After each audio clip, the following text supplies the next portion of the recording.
Ought to be interesting this year to see how these deer survive. As you can see, we've got a lot of snow out there. Been watching this deer here for quite a while. It's digging deep, trying to find something to eat, and I'll tell you what, we're only in the middle of January here.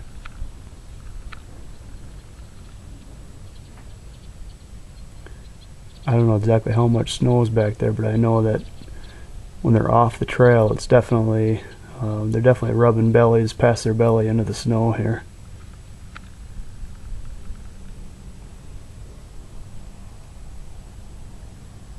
This is right behind our house here at the Days Inn. It's more than just good walleye fishing up here. Also get to watch timber wolves and deer and moose and bald eagles and everything else. Another one along with this deer somewhere. Where'd you go?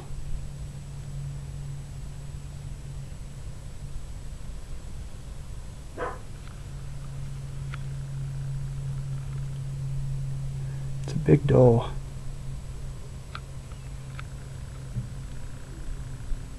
Originally thought it was a buck, but this is a great big fat doe. Hopefully she'll have enough reserves to make it through the winter here.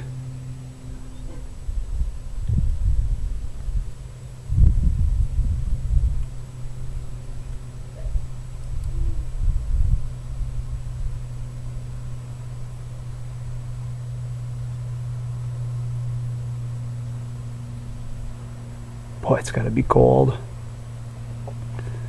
Gotta give these wild animals a heck of a lot of credit. I mean, heck, it's been 42 below a couple nights ago. There she goes.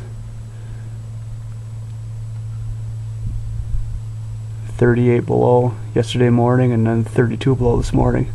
Guess we're on a warming trend.